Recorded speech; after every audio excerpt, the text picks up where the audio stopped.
Halo rekan-rekan semua, selamat berjumpa lagi dengan saya, Anggono Raras.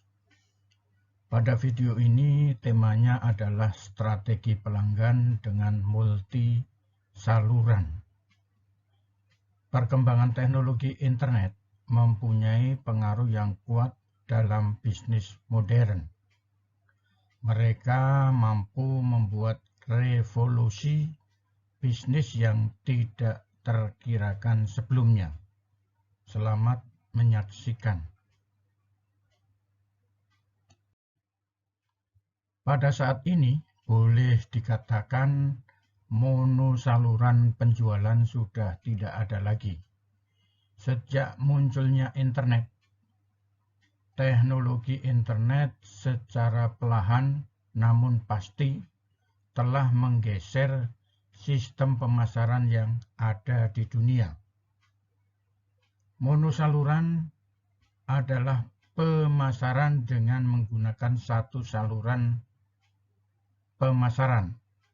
Orang yang akan membeli produk harus datang di pasar, baik warung, pertokoan, atau mal, sehingga pihak pengelola pasar harus menyediakan lokasi pasar, tempat parkir, dan fasilitas pendukung lainnya. Artinya, pelanggan yang ingin membeli barang atau jasa harus hadir di lokasi penjualan. Contoh, orang yang mau beli mobil harus datang ke showroom mobil. Atau mau beli pizza harus hadir di restoran pizza. Orang-orang yang ingin makan bersama harus makan di lokasi restoran itu yang sebelumnya memesan langsung di tempat yang sama. Multisaluran. Pada awal internet muncul, negara-negara maju telah mengawali pemasaran tradisional menuju pemasaran digital. Selanjutnya, meledaknya pada saat muncul kasus pandemi COVID-19 dengan adanya pembatasan sosial berskala besar atau PSBB, di mana harus menjaga jarak antara satu dengan lainnya. Bekerja dari rumah atau work from home atau WFH, dan harus menggunakan masker serta cuci tangan dengan sabun. Multi-channel adalah model retail yang lahir dengan adanya revolusi digital. Pengecer yang mengadopsi strategi menawarkan kesempatan kepada pelanggan untuk membeli produk mereka, baik melalui saluran online dan offline. Saluran atau channel yang dapat digunakan oleh pelanggan untuk membeli produk, baik barang atau jasa, transaksinya dapat digunakan melalui beberapa saluran. Kondisi ini membuat orang lebih senang bertransaksi menggunakan online. Maka para pembuat aplikasi perangkat lunak menajamkan promosinya dalam upaya menawarkan produk mereka. Oleh karena itu, strategi multi-channel lebih fleksibel dan nyaman bagi konsumen untuk membeli barang atau jasa, yang membantu meningkatkan penjualan secara signifikan. Keuntungan lain dari strategi ini adalah bahwa ia menawarkan akses 24 jam kepada pelanggan yang membantu membangun loyalitas merek. Pengecer juga mendapatkan manfaat dari multi-channel dengan meningkatkan analisis untuk memahami perilaku konsumen. Karena menciptakan pengalaman pelanggan yang dipersonalisasi adalah suatu keharusan di era digital. Namun, cara untuk memberi pelanggan pengalaman tanpa batas antar saluran, dan itu bisa membantu mengelola proses internal dengan mudah.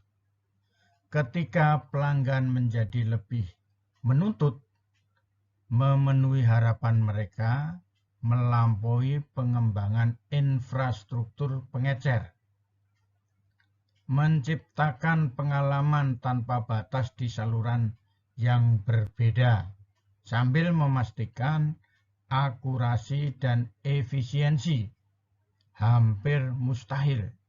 Misalnya, pengecer mengalami kesulitan mengelola pembelian dari berbagai saluran atau kesulitan dalam memenuhi pesanan dan pengiriman cepat. Selain itu, layanan pelanggan juga menjadi perhatian utama karena pengecer berkomunikasi dengan pembeli di berbagai saluran dan menjadi bingung dengan mensinkronkan data dalam sistem yang terpisah. Pengecer yang mengadopsi multisaluran juga mengalami masalah terkait dengan proses internal. Rantai pasokan harus menjadi masalah pertama dan terpenting untuk disebutkan.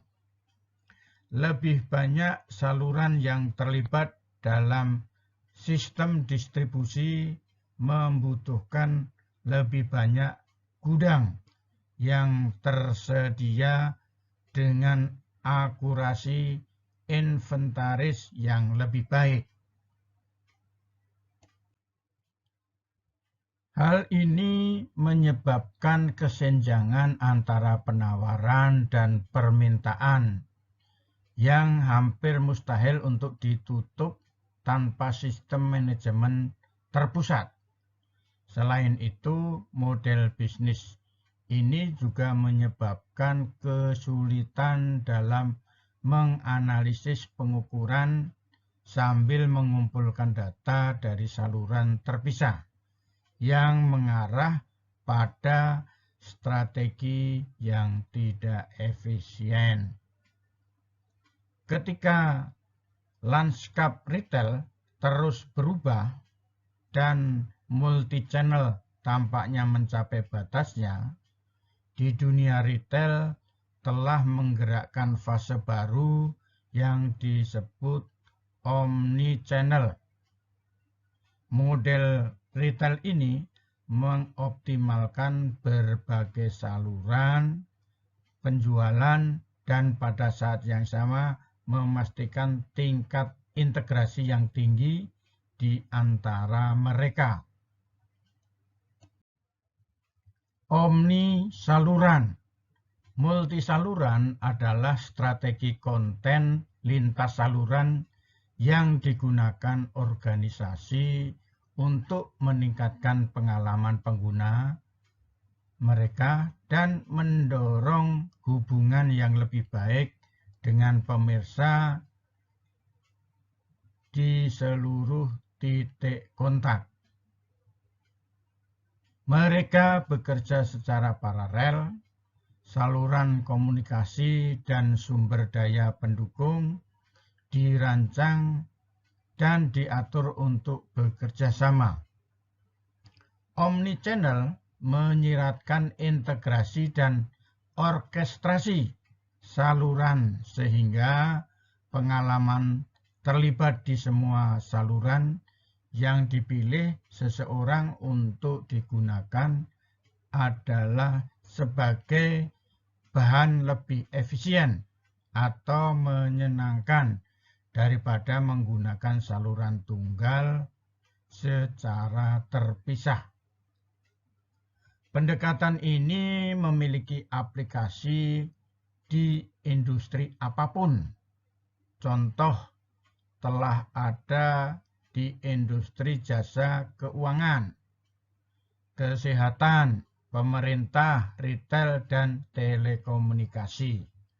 Multisaluran dapat menggantikan multisaluran dan mencakup saluran seperti lokasi dan lingkungan fisik, e-commerce, aplikasi seluler, media sosial atau sosial media, dan format yang muncul seperti augmented dan mixed reality atau video yang dipersonalisasi secara dinamis. Perusahaan yang menggunakan omnichannel berpendapat bahwa pelanggan menghargai kemampuan untuk terlibat dalam perusahaan melalui beberapa jalan pada saat yang sama. Kesalahpahaman umum adalah bahwa untuk menjadi omnichannel, strategi perlu mendukung semua saluran yang mungkin, yang merupakan ketidakmungkinan praktis bagi sebagian besar organisasi. Marketplace atau toko daring, perkembangan teknologi informasi dan komunikasi pada saat ini telah membuat dunia usaha semakin berkembang lebih maju dan mengubah pola kegiatan dalam industri perdagangan. Penggunaan internet dalam kegiatan industri perdagangan dilakukan oleh para pelaku industri perdagangan untuk meningkatkan penjualan serta memberikan kemudahan bagi kedua belah pihak, yaitu konsumen dan pedagang. Banyak pelaku industri perdagangan yang menggunakan internet dan aplikasi atau bisa disebut e-commerce. Dengan e-commerce, konsumen akan lebih mudah mengakses informasi tentang barang-barang yang dijual oleh perusahaan. Dengan begitu, e-commerce merupakan bisnis yang menjanjikan di Indonesia. Tingginya minat belanja konsumen ternyata merupakan salah satu hal yang menyebabkan tingginya traffic atau lalu lintas website e-commerce. Selain itu, dengan begitu banyaknya e-commerce yang ada serta persaingan antar e-commerce yang meningkat, menjadi penurunan kualitas layanan yang diberikan oleh platform e-commerce tersebut, baik situs e-commerce kecil maupun besar. Kenyataannya tetap saja bahwa traffic online mendorong penjualan. Pada salah satu platform e-commerce, yaitu Shopee Indonesia, kualitas sebuah website e-commerce dapat dilihat melalui waktu rata-rata konsumen berada dalam sebuah website. Toko daring di Indonesia atau toko online semakin mendapatkan pasarnya begitu ada pandemi saat ini. Karena orang-orang lebih suka membeli hal-hal yang dibutuhkan melalui daring, berikut ini toko daring yang paling ramai dikunjungi pelanggannya ataupun yang hanya sekedar mampir saja. Contohnya Shopee, Tokopedia, Bukalapak, Lazada, Bibli, JD.id.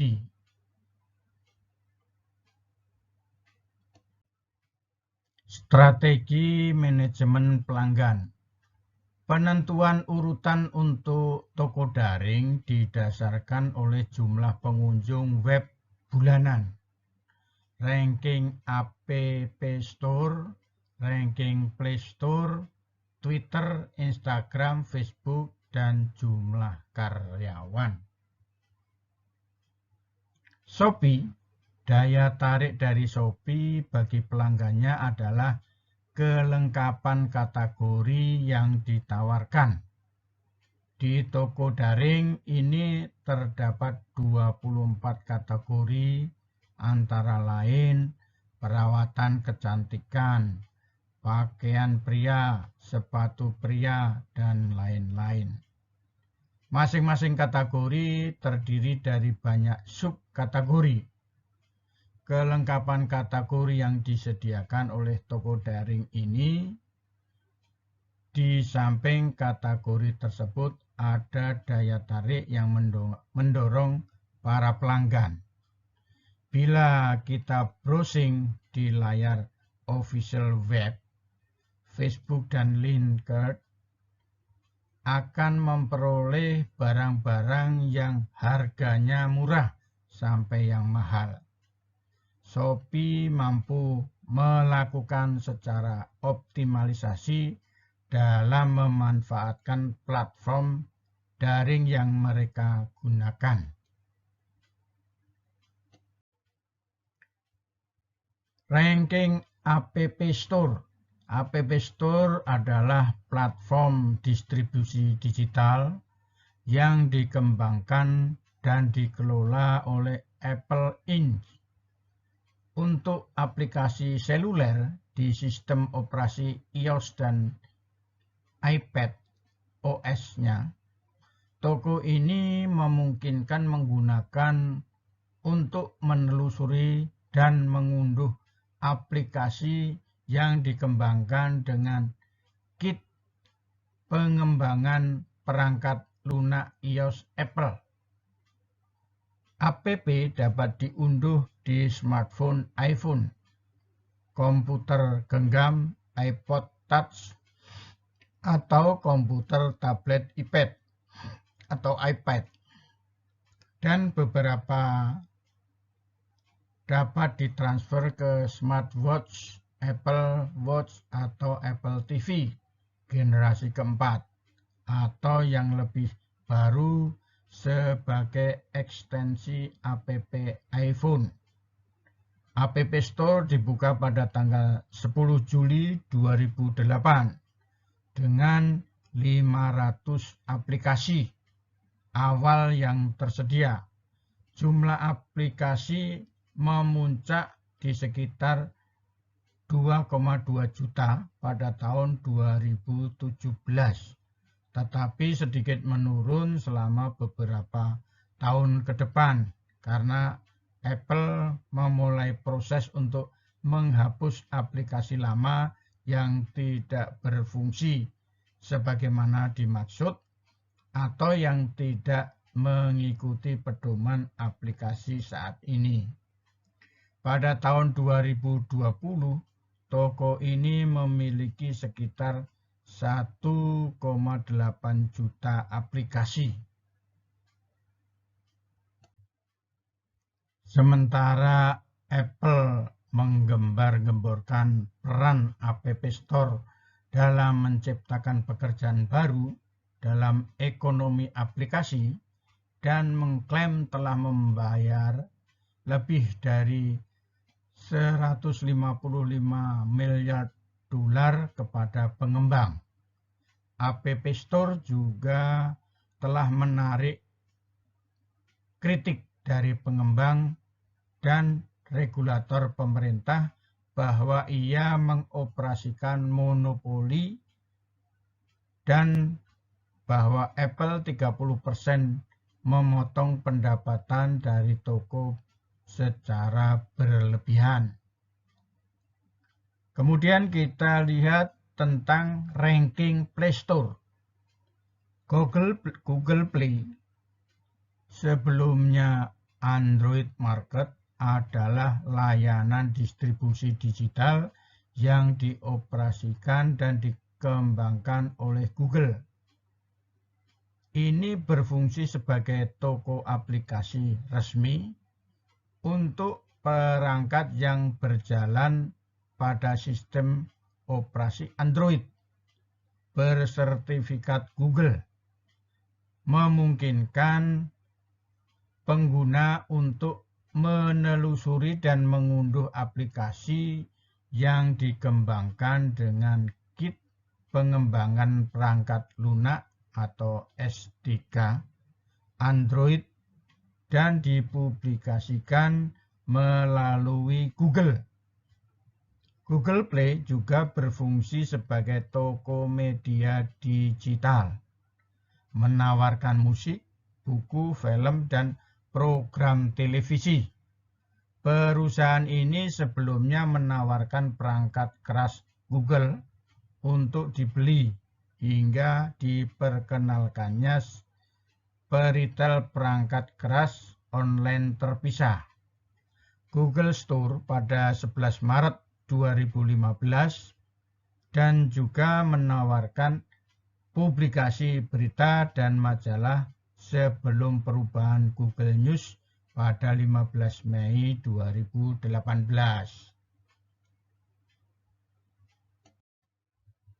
Aplikasi tersedia melalui Google Play baik secara gratis atau dengan biaya tertentu.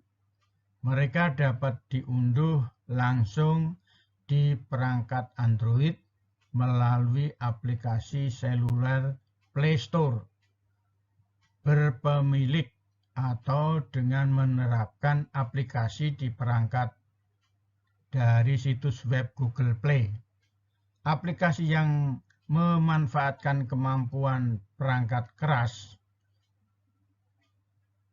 perangkat dapat ditargetkan kepada pengguna perangkat dengan komponen perangkat keras tertentu, seperti sensor gerak untuk game yang bergantung pada gerakan atau kamera depan untuk panggilan video online.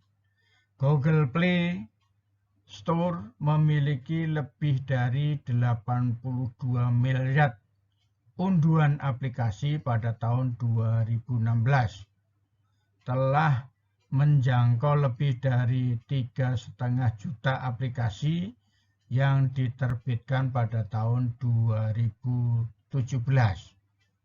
Telah menjadi subjek dari beberapa masalah mengenai keamanan, di mana perangkat lunak berbahaya telah disetujui dan diunggah ke toko dan diunduh oleh pengguna dengan berbagai tingkat keparahan.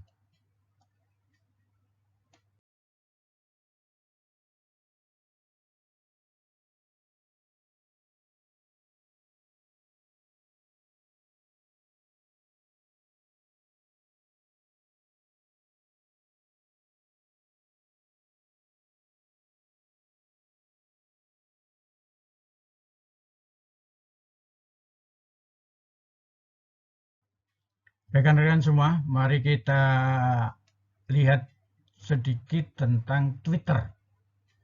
Twitter adalah layanan microblogging dan jejaring sosial Amerika di mana pengguna memposting dan berinteraksi dengan yang dikenal sebagai tweet. Pengguna terdaftar dapat memposting, menyukai, dan meretweet dari tweet tersebut. Tetapi pengguna yang tidak terdaftar hanya dapat membacanya. Pengguna mengakses Twitter melalui antarmuka situs webnya, melalui Short Message Service atau SMS, atau perangkat lunak aplikasi yang perangkat selulernya atau aplikasinya. Twitter berbasis di San Francisco, California, dan memiliki lebih dari 25 kantor di seluruh dunia. Tweet awalnya dibatasi hingga 140 karakter, tetapi digandakan menjadi 280 untuk bahasa non-CJK pada November 2017. Tweet audio dan video tetap dibatasi hingga 140 detik untuk sebagian besar akun.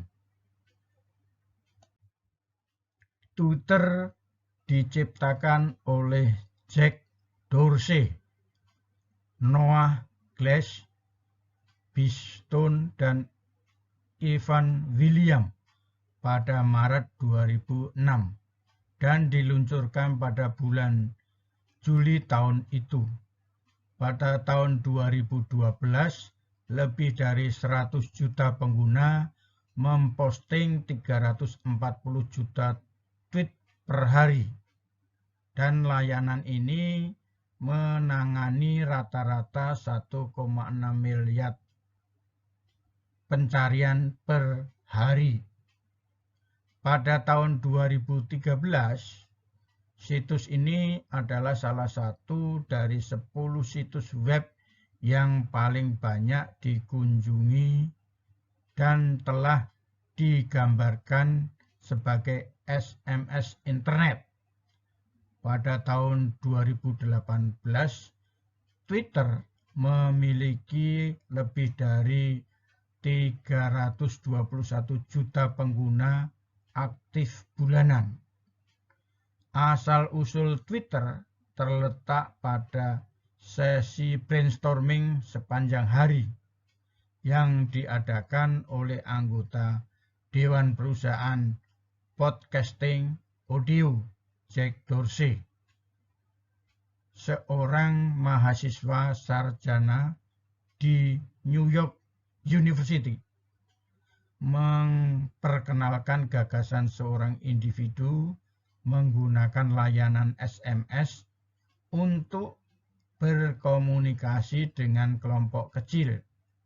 Namun kode proyek asli untuk layanan ini adalah TWT-TR, sebuah gagasan bahwa William kemudian dianggap sebagai Noah Glass, terinspirasi oleh Flick dan panjang 5 karakter kode pendek SMS Amerika.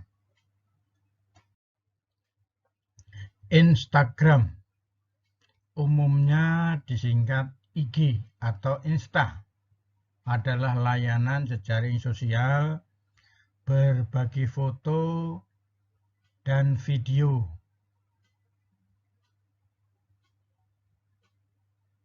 Dibuat oleh Kevin Systrom dan Mike Krieger dan awalnya diluncurkan di iOS pada Oktober 2010.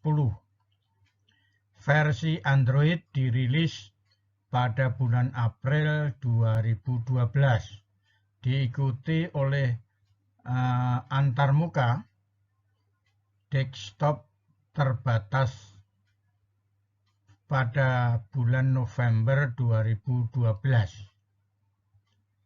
Aplikasi Fire OS pada bulan Juni 2014 dan aplikasi untuk Windows 10 pada Oktober 2016. Aplikasi ini memungkinkan pengguna untuk mengunggah media yang dapat diedit dengan filter, dan diatur oleh hashtag penandaan geografis. Postingan dapat dibagikan secara publik atau dengan pengikut yang telah disetujui sebelumnya.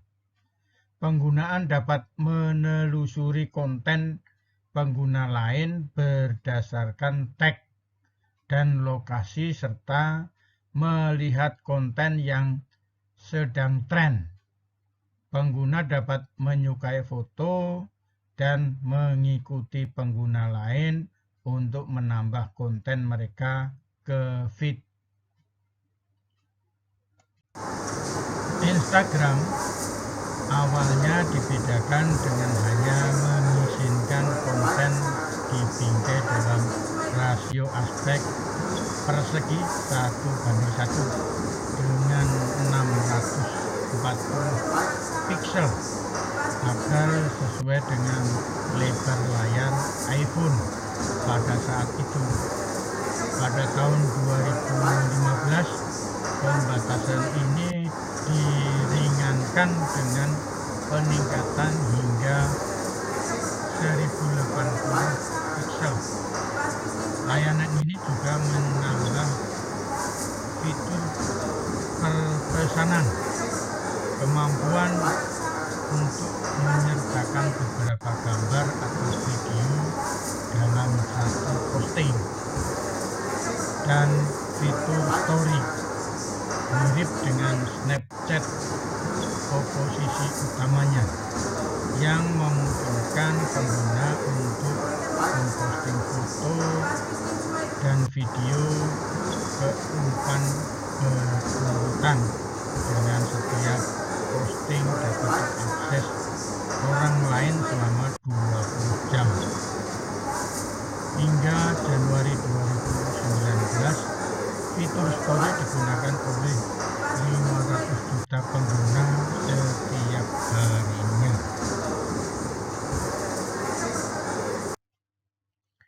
Setelah diluncurkan pada tahun 2010, Instagram dengan cepat mendapatkan popularitas dengan 1 juta pengguna terdaftar dalam 2 bulan, 10 juta dalam setahun, dan 1 miliar pada Mei 2019. Pada bulan April 2012, Facebook mengakuisisi layanan ini dengan uang tunai dan saham sekitar 1 miliar dolar Amerika. Pada Oktober 2015, lebih dari 40 miliar toko telah diunggah. Meskipun dipuji karena pengaruhnya, Instagram telah menjadi subjek kritik, terutama untuk perubahan kebijakan dan antarmuka. Tuduhan penyensoran dan konten ilegal atau tidak pantas yang diunggah oleh pengguna. Pada Juli 2020, orang yang paling banyak diikuti adalah pemain sepak bola Cristiano Ronaldo dengan lebih dari 233 juta pengikut. Pada 14 Januari 2019, foto yang paling disukai di Instagram adalah gambar telur yang diposting oleh akun @worldrecordx, dibuat dengan tujuan tunggal melampaui rekor sebelumnya dari 18 juta suka pada posting Kylie Jenner. Gambar saat ini memiliki lebih dari 54 juta suka. Instagram menjadi aplikasi seluler keempat yang paling banyak diunduh pada tahun 2010.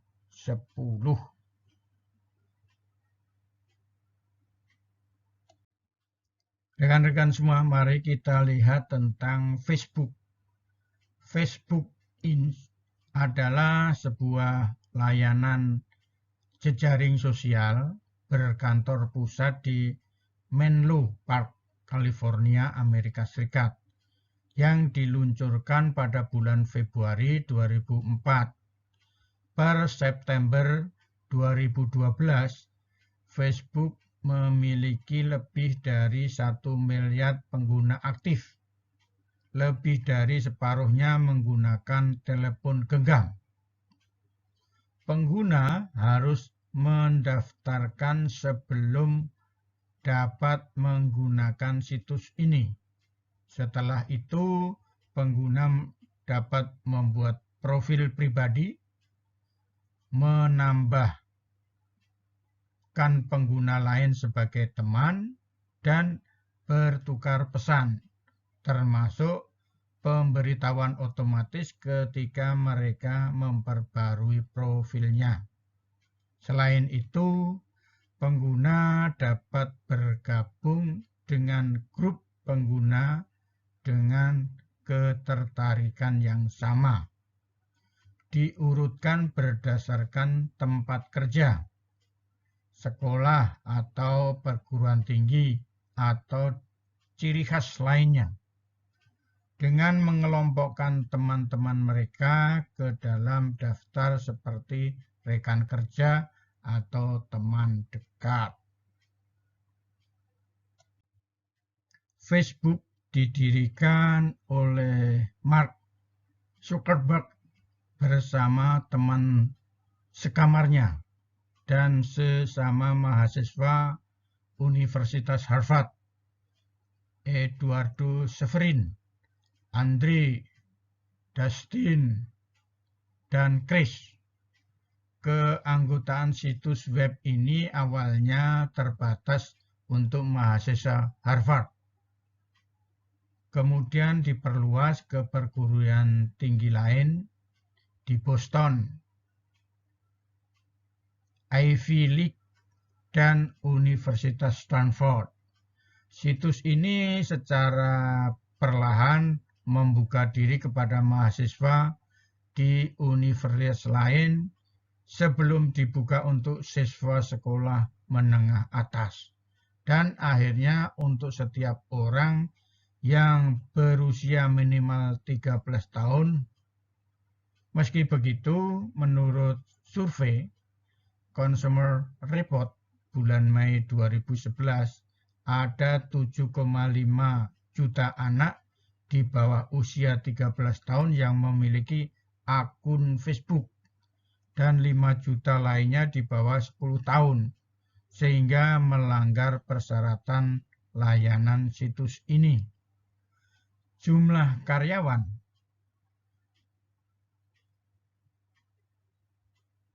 sebesar 5.100 orang. Jumlah ini menunjukkan jumlah yang paling tinggi dari toko daring yang ada di dunia daring.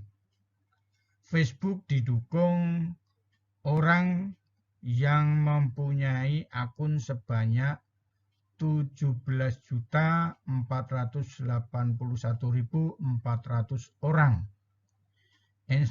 Instagram dikunjungi 4.851.200 orang. Twitter dikunjungi 320.800 orang. Sementara itu ke Shopee, official Shopee, bulanan mencapai 93.440.300 orang. Secara keseluruhan, maka Shopee menjadi toko daring yang banyak dikunjungi pelanggannya.